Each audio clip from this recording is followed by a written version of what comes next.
Good morning, good morning, good morning. Happy Monday. Happy Monday. Good morning. Make sure y'all say it back. I know y'all mamas raised y'all better than that. Good morning. Happy Monday. How y'all feeling? It is a beautiful day.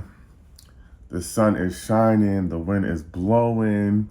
You know what I'm saying? But yeah, I know y'all mamas raised y'all better than that.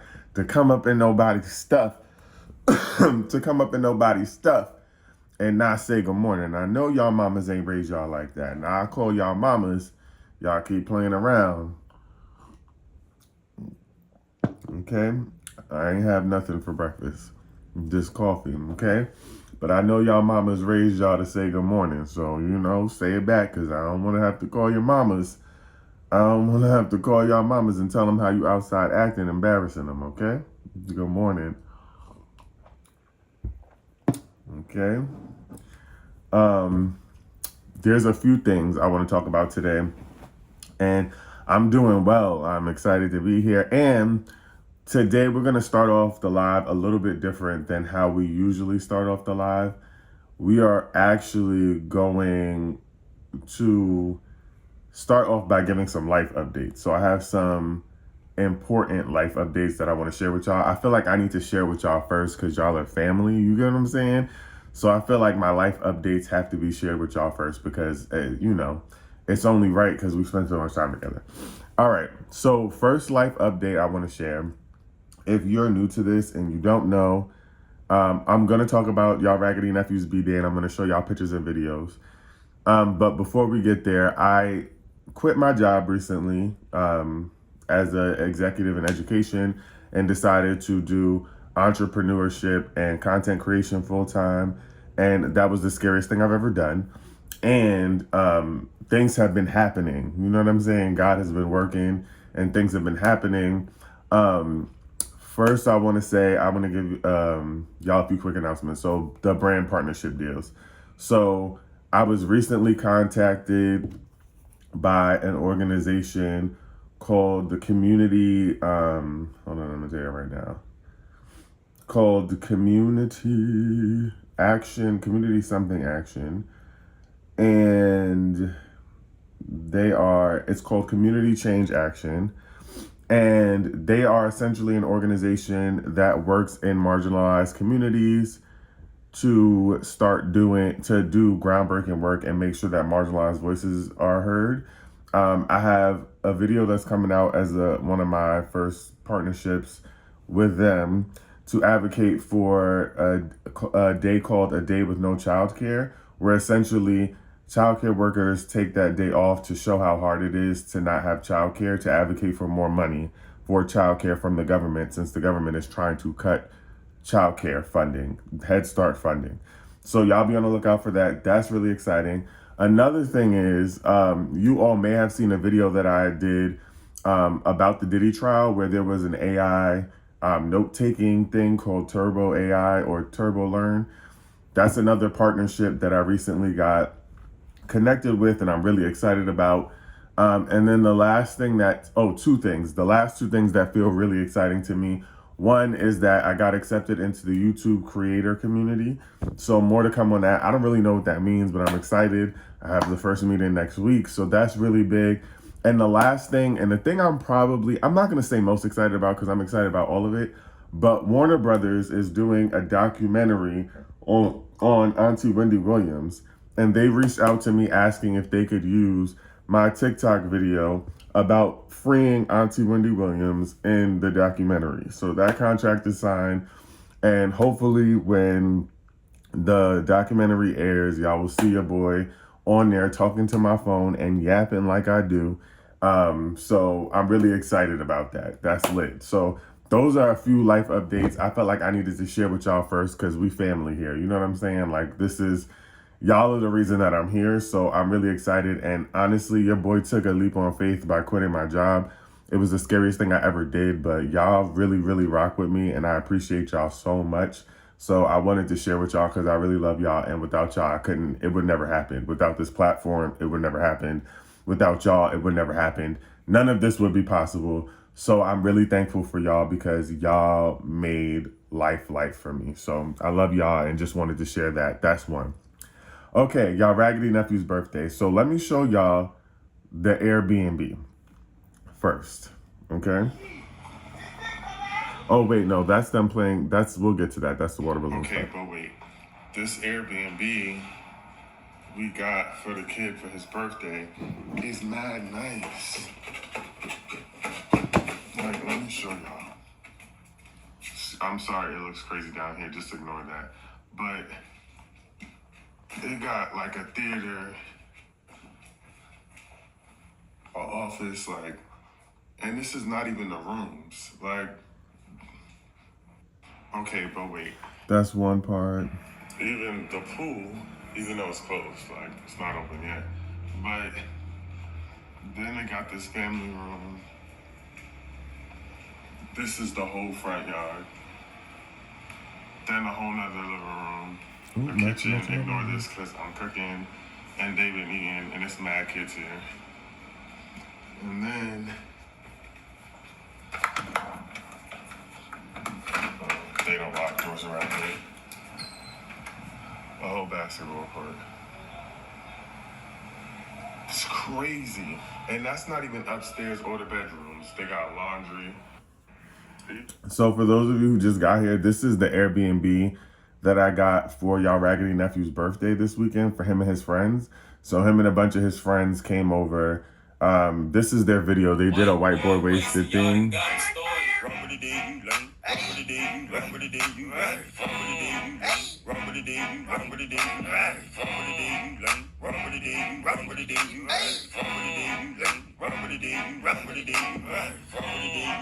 So those are some of his friends.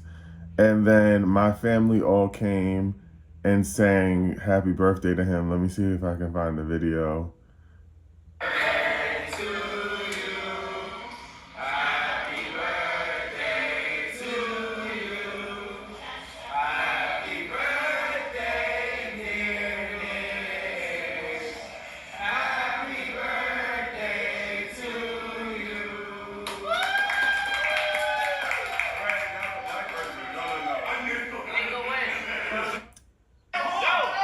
This is him trying to.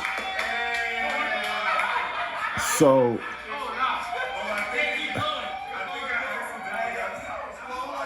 I accidentally think I bought the trick candles. Me and my sister, when we went to go get the candles, I think we bought the trick candles by accident. So when he tried to blow it out, it wouldn't blow out. And that wasn't on purpose, but they made it seem like they were being dramatic anyway.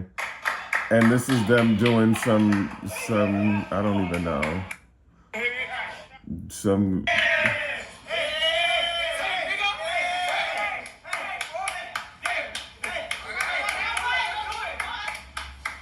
Apparently this is what all the cool kids are doing. I don't know. And then I had to tell them to stop because I'm like, y'all can't break these people. I don't have no money for this house. If y'all saw the house, it was very, it was very expensive. The Airbnb, I can't afford nothing like that. So then I had to tell them to take their ass back downstairs to where that theater was and go down there and do all that jumping and hippity hopping and all that other stuff. But thank y'all for asking. Y'all Raggedy Nephew's birthday was a success. He loved it. We was out, we was lit. My mom was more lit than I was. She always is. But we had our family there and it just was beautiful. So those are the life updates. Thank y'all for asking. I love that y'all love my kid as much as I love my kid. Well, obviously I love him more, but I love that y'all love my kid the way I love my kid. So I appreciate y'all for asking, but we had a time. It was a time. I'm tired though. Okay? I'm tired. I am tired. You understand what I'm saying? They wore me out. I was cooking. I was running up and down. I was cleaning. They had water fights. I had to clean up the stuff after. It was crazy, but I love to see kids being kids. So I enjoyed it for them. And so, yeah, 34 is, listen, I'm not saying I'm 34, but if I was 34, it is hard. All right. Thank y'all for listening to my life updates. I love y'all. Let's get into other news. So Diddy Trials. We need to talk about Diddy Trials. Diddy Trials ended. So the jury selection was supposed to end on Friday. The jury selection obviously did not end on Friday, but it's because the defense, or the defense team asked if they could wait until Monday to finalize jury selection so that none of the jurors got they said cold feet. So they wanted to make sure none of the jurors decide, like, change their minds or went missing before the case was supposed to start. So jury selection is happening this morning again, but it is supposed to end today. Jury selection is ending today for the Diddy trial. So they should have all of the jurors selected, and then they're going to start with making opening statements later today in the afternoon is what they're anticipating. So I would assume that the jurors could probably be scared, because I wouldn't want to be a juror in a case against Diddy. I'm not going to lie, because there's a huge likelihood that they're probably going to mistrial or do something weird. The other thing is that I feel like there's a chance, based on the evidence that's come forward, he blew up Kid Cudi's car. Like, I personally would be scared to be a juror in the trial with Diddy. I'm not going to lie, because he has so much reach and so much access that I truly believe that he can do a lot of things to people, and people are just terrified. So that's probably why. Now, the other thing is that two other things, or maybe, yeah, two, I think. One is that, or three other things. One is that the victim number 3 still does not want to come to court. She's still not trying to appear in court. She's still not trying to testify. She has made it very clear that she doesn't want to testify. And also, I don't think she's in New York, so she's not trying to come. Now, that is going to hurt the prosecution team, because the prosecution team needs her to testify, because Diddy's being charged. Her testimony is one of the things that Diddy is actually being charged with on the criminal side. So her not testifying can hurt the prosecution team. I think they can make her. I think she is being subpoenaed to court. I think she's just not going to show up. I think she's disappeared and is trying to stay low. But I do think something happened. It's my personal opinion that they have probably paid her off. I think that the Diddy and his people have reached out to all the victims and have tried to pay them off. Because you got to remember that there's the civil side, and then there's the lawsuit side, right? And so there are people who are filing lawsuits against him, but from the criminal side, he is being prosecuted based on criminal activities. So they need her to come and testify. However, I'm sure that he's probably paid her off or scared her away. And honestly, they're probably all scared because they don't. I would be afraid too, again, because it doesn't seem like he's ever been held accountable for anything. So it probably feels like to them that he's going to get off free. But the prosecution needs her to testify because, again, her testimony is one of the things that he's being charged with. Now, in addition to that, there is a victim number 5 that came out on Friday. The thing about victim number 5. So victim number 5, the judge agreed to allow victim number 5 to testify. Even though victim number 5 came in during the last minute, the judge could have said no.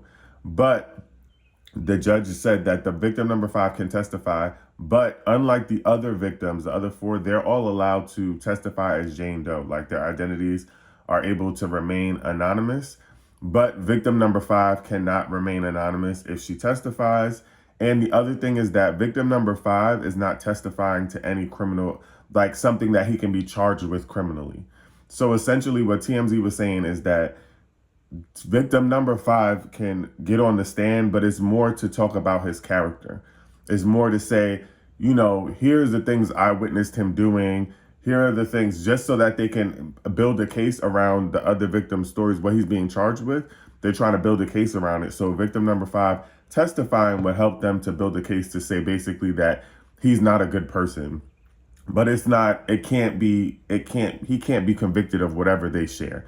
Now, we don't know why, but, and the reason I don't think it's Carisha is because I don't think Carisha would come forward and testify, because I feel like she was either complicit or she was somebody who cooperated in his crimes.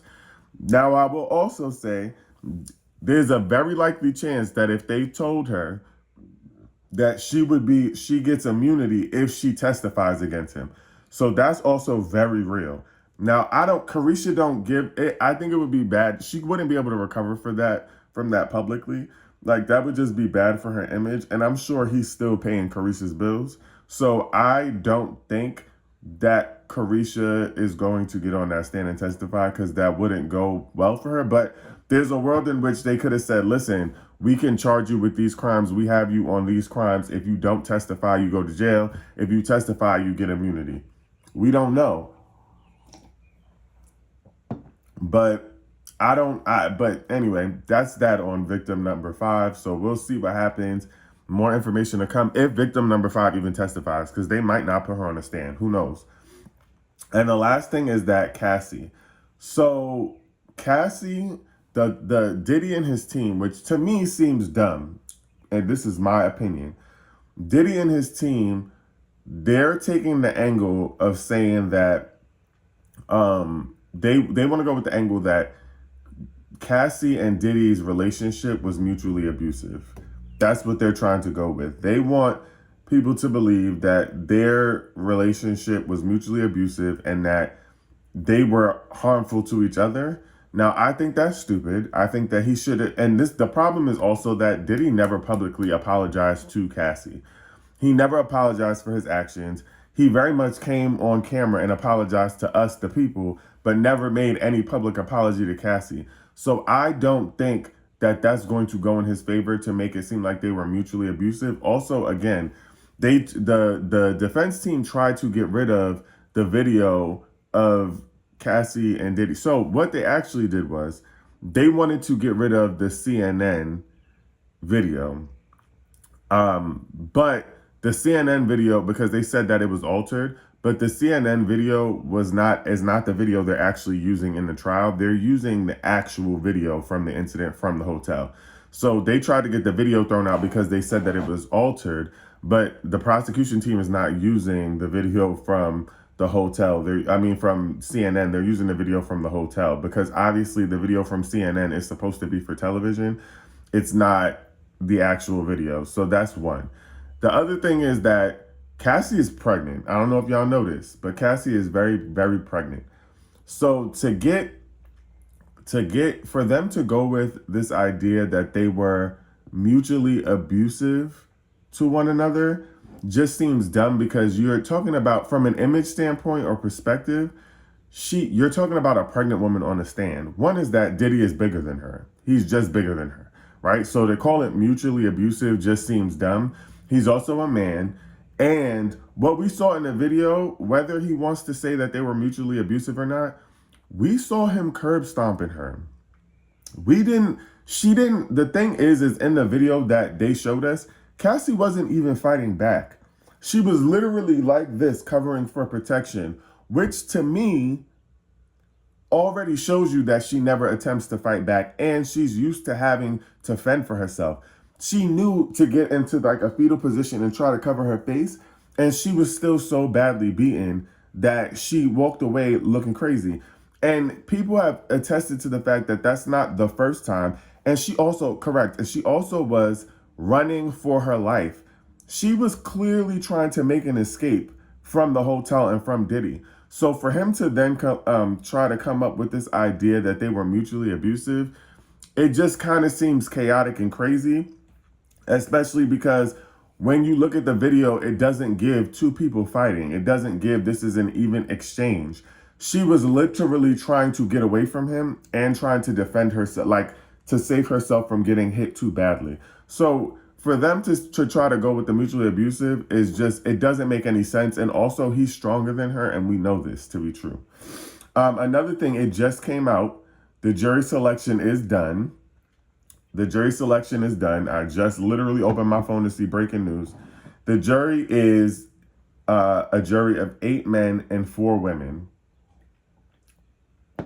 And they have been officially sworn into Diddy's sex trafficking and racketeering trial. Now, I have questions about why there were 8 men selected for the jury. I think that is a questionable decision to have 8 men and 4 women.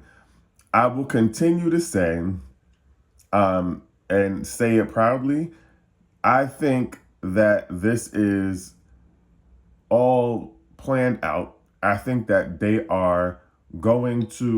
I think that they're going to try for a mistrial. I do think that there's some conspiracy or corruption happening in this case. I don't think that he's going to do real time. So here's the thing. I believe that everything that's going to come to light is not going to work in his favor. However, and I also believe that they're trying to do something to throw the trial. They're going to come up. I think the best thing for the defense team at this point is to try to find loopholes to be able to call it a mistrial, or to say that the evidence was not good or the evidence was tampered with. They're going to try to do their best to call it a mistrial. And I think they want a jury that is hung. They don't want a jury. They don't want a jury that is going to come together and fully say, yes, he's guilty.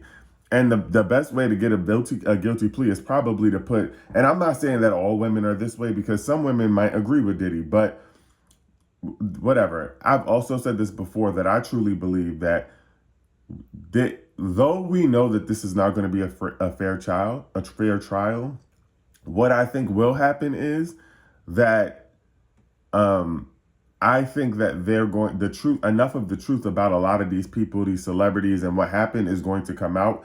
And I think we, the people, are going to have to speculate and make our own judgments. Do I think that the legal system is going to work in the favor of the victims? No.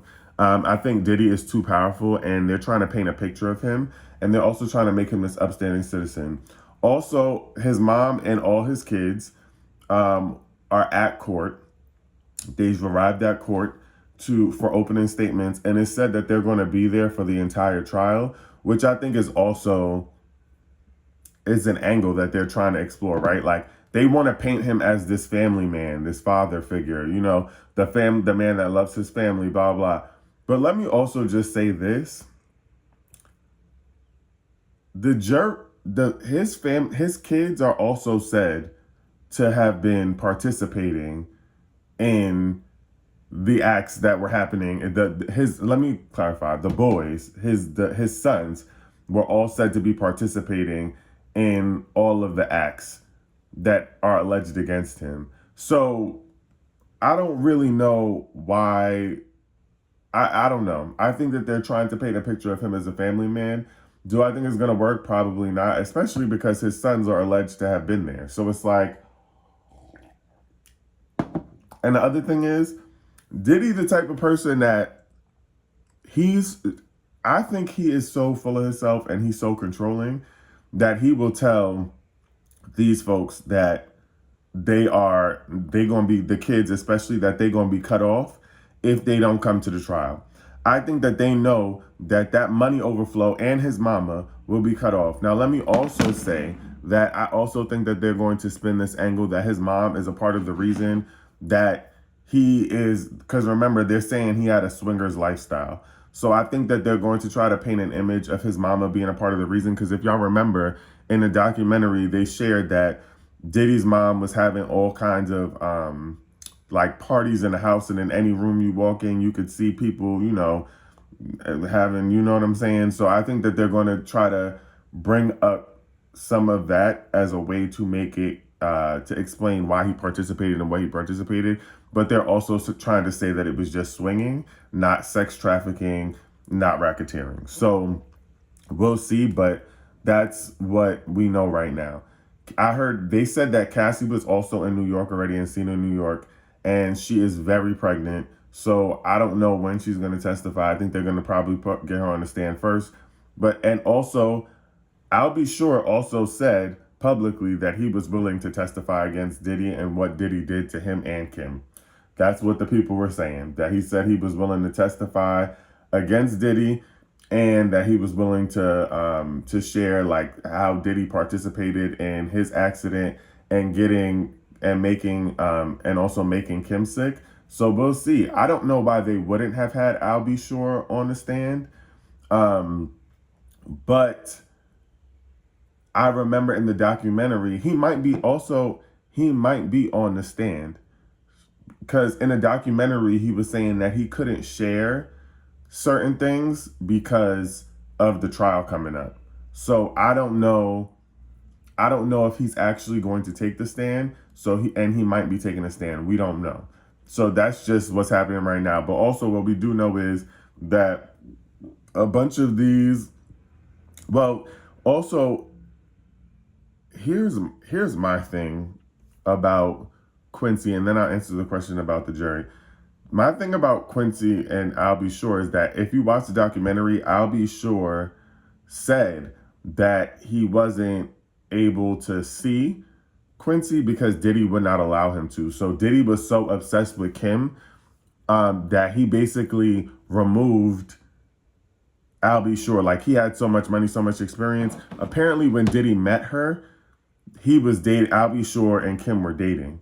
And I'll Be Sure talks about the fact that even Kim said that he shouldn't come around because Diddy didn't want him there, and that it was abusive. And everyone apparently knew about the abuse that was happening to Kim and did nothing about it. And people were so scared that, and I'll Be Sure says that he tried to be around his son, and I guess that's why he got into the accident and somehow hurt himself. It was all a mess. But you can look up, I don't remember the name of the documentary. If you remember the name of the documentary, you can drop it in the chat. But I would just look up Diddy Documentary featuring I'll Be Sure.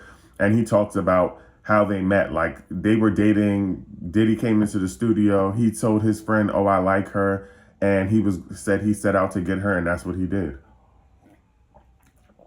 And then it became very dangerous and so on and so forth. He was tapping her phones, had her home wiretap, was listening to anyone she talked to. It was a whole thing. So there's a lot of that plays a role in I think what happened. So, but y'all should watch the documentary, and I'm going to do my best to keep y'all updated on the Diddy trials as they happen. So make sure y'all stay tuned. If you're not following me on YouTube, I'm also going to be doing it there on YouTube. So make sure you go follow YouTube, because I'll probably be able to get more into it as each day concludes, and they give us the breakdown of what happened at the trial. So stay tuned for that. Make sure y'all, follow on all the platforms. Go to my social media and follow on all the platforms if you want the information and to keep you abreast on what's happening with the Diddy trial. So, the other thing is that hopefully the opening statements won't take the whole day. So we'll hear more about the trial, or we'll hear more about the trial later today. So if somebody does take the stand or whatever it is, but from what I understand, the judge is trying to keep on a tight timeline. So he wants it to be very succinct. So more to come on that, but that's what we know so far. Now, that's that on the Diddy trials, but the jury has officially been selected. Oh, and the one thing that we do know about the jury is that they're not being sequestered. So the jury is able to go home every day after trial.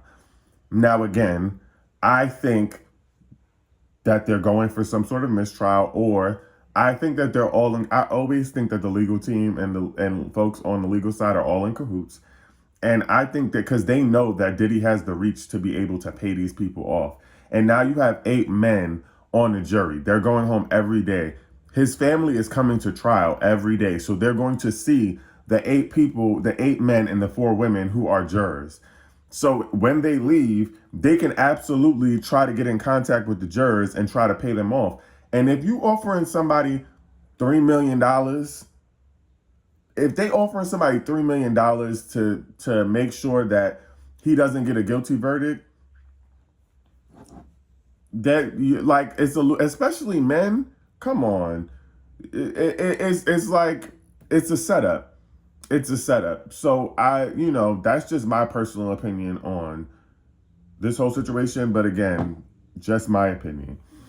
The next thing, the mayor of Newark. Did y'all see about that? The mayor of Newark was arrested. So the mayor of Newark was arrested because he went to a detention center, an ICE detention center, and he was there with a few other Congress people because he felt like what they were doing was illegal, which it is. And they arrested him and detained him. He was released from jail, I think today or yesterday. But they essentially arrested him because they told him he couldn't be there. I think it's strange that you would try to tell the mayor of anywhere that they're not able to be anywhere in their city. Like, it's your job as the mayor. You're essentially the manager of the city. So to tell the mayor that he couldn't be present in his own town, and as he's trying to make sure that the people of his city are being respected and that their rights are being upheld, is crazy to me, especially when we keep seeing the government doing illegal things. So at this point, the mayor shouldn't have to be going to check to see if what's happening is legal based on what the federal government is doing. So because he went and did that, they decided to detain him. Now the I forgot what the person who's over the justice system in Jersey made a statement saying that he was asked to leave several times and he didn't leave. And that he was given the opportunity not to be around and told that he was trespassing, and that because he refused to leave, they arrested him.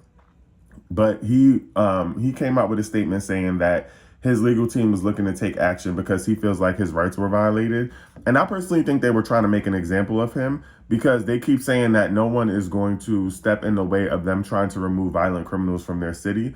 But at this point, it's not violent criminals. Y'all are just talking about people who are not born citizens. And we've seen the federal government make mistakes, or not even mistakes, intentionally try to deport people who are actually citizens. So at this point, the government can't be trusted. And I completely understand why he would want to make, and honestly, this is what people in power need to be doing. And this is why his story needs to be shared more, because this is what we actually should want for our representatives, our people in Congress, the government to be doing, is to go out and stand up for what we know is not right. So the fact that the mayor of Newark went down and said, what's happening is not right, and he decided to take a stance, and even though they told him he was wrong and tried to remove him, he decided to stand firm. And for me, that's somebody who wants, you're working for the people in your city. You want to get reelected. That's the kind of putting on we need to see happening out here in these streets. Not people just sitting around, you know what I'm saying, and going to different to whatever the open press is for the president, and sitting there and listening. We need people who are going to stand up and say, no, this is wrong. And those are the people that we need to be running our cities. You know what I'm saying? We don't just need people to talk. We need people to take action. And he's actually taking action. So I just wanted to acknowledge him, because that to me feels important. And that's the type of energy we want to continue to see. Now, we probably won't be seeing that from New York City, because our mayor is busy meeting with Donald Trump because he's a coon, Mayor Adams. So, but that's the type of energy we need to start. And that's the level that we need to be holding government officials accountable to. If you want our vote, if you want to sit in these seats, then we put up or shut up. Show us what you got, or hush. You know what I'm saying? And that's that on that. The last thing I want to talk about is this conversation around Anthony Edwards and Aisha Howard. Now, I made a video saying this, but I've seen too many people come with the take that Aisha Howard is trying to get him for his money, and that it's a money grab. I just want to make it crystal clear that it takes two to tango. It takes two to tango. I don't know why we're acting like Anthony Edwards is not a grown man who made a decision to lay down with somebody. And let me break it down to y'all the same way let me tell y'all about the sex talk I have with my child. Okay? Men absolutely have a choice. We have a say in the matter. Once your half of what it takes to make a baby leaves your body, your choice leaves your body, because it's not in your body anymore. Once your part of what it takes to make a baby goes in somebody else's body, and now the thing that they have in their body that helps to create a baby is the deciding factor, you have no choice. Your choice is gone. It doesn't matter if you told them before that you don't want a kid. It doesn't matter if you told somebody to get rid of it. You can't force somebody to sit down and have an abortion. You can't. It's just, it's also not something that just happens lightly. Like, people are not just, an abortion is a process and can be very traumatizing. So if you don't want to have a baby, and you truly don't want and you truly don't want to be involved with a baby or to be a parent, that just like I tell my son, then you need to make that choice before you lay down with somebody and use protection, because your choice leaves your body after that. That's it. That's it. And it doesn't matter if someone told you they were on birth control. It doesn't matter. If you truly don't want to have a baby with someone, then you make a conscious decision to practice safety. You're an adult. If you're an adult and you're able to do the thing, and that's the sex talk we need to start having with more young men, outside of also talking about the fact that there's much more to safe sex and having sex than just putting on a condom. We need to teach young boys what sex is actually supposed to be like and not what they see in porn. But we can't absolve him of any guilt. In addition to that, let me just say, a deadbeat daddy is a deadbeat daddy. A deadbeat baby daddy is a deadbeat baby daddy. It doesn't matter if you want to pay child support for 5 years in advance. If you're not going to be present in your child's life and be a father to your child that you helped create, you are still a deadbeat baby daddy. It doesn't matter how much money you have. And then to say that it's a money grab and that she's after his money, and then turn around and offer money to make the problem, aka the baby, go away, is diabolical. Is diabolical. A deadbeat baby daddy. You said she was after a money grab, and so you just willing to pass over the money and not be around for your kid? Your kid who's going to publicly see their dad on television every day and is going to see, let's also be clear, is going to see all of the footage and all of the videos and all of the things going around the media about how you didn't want to be a daddy. Okay. Listen, a deadbeat baby daddy is a deadbeat baby daddy. I don't care how you chop it, screw it, spin it, turn it, flip it. If you a deadbeat baby daddy, that's what you always going to be. And so I just personally think that it's dead wrong that everybody is trying to prosecute this or trying to take this woman down, okay, and tell her how horrible she is when 2 people participated in making a baby. There are also deadbeat baby mamas out there. I'm sure a deadbeat baby mama is a deadbeat baby mama. There's no gender when it comes to being a deadbeat. There's no gender. If you don't take care of your kid, you're a deadbeat. If you're not involved in your kid's life, you're a deadbeat. We don't give more deadbeat to one side or the other. If you a deadbeat, you a deadbeat. You don't take care of your kid, that makes you a deadbeat. Mamas could be deadbeats, daddies could be deadbeats. Deadbeat is a deadbeat, and no matter how you flip it, chop it, screw it. So that's what I'm leaving with. But I just wanted to say that because I do think that she's being made out to be the guilty party in a situation. And it's like, I don't know how we could just ignore the fact that they both together created a baby. And just because he's now saying he doesn't want it, you should have decided you didn't want it before you got her pregnant. You can't get people pregnant and then try to make it seem like they're a bad person. So that's just my take on the whole Anthony Edwards and Aisha Howard situation. Take it with a grain of salt, but that's just my opinion. I have to hop off live. I love y'all. Thank y'all for coming to Morning Coffee. Again, if you don't follow me on all my platforms, we need you to go ahead, click the link in the bio and follow on every platform. It's going up on YouTube. We are going to be making content about the Diddy trials on YouTube. Also, I just got into the YouTube creator community. So more to come on that. I'm going to be giving advice to people who want to be content creators. So also stay tuned for that. And I'm going to be posting a video today. Please be on the lookout for it, where I'm talking about childcare in America. Please go and like and interact with that video when you see it come up on your timeline, because it's really important. We need to get the message out, and I'm partnering with an organization to talk about the importance of funding childcare. We need to fund we need money for childcare, because who's going to watch the babies? Who's going to watch the babies while we got to go to work in this ghetto country that don't got no money and ain't paying us nothing? So make sure if you see the video, you interact with it, and make sure you go to the link in the bio, subscribe to all my platforms. I love y'all. Y'all be safe. Y'all do, have a blessed and amazing week. Stay tuned. We do this every morning. So I'll see y'all tomorrow. And if you don't get to catch the Morning Coffee Lives, it is on my YouTube. I'm posting them every day, so you can listen to it at a later date. So like, comment, share. Love y'all. Be safe. Be great.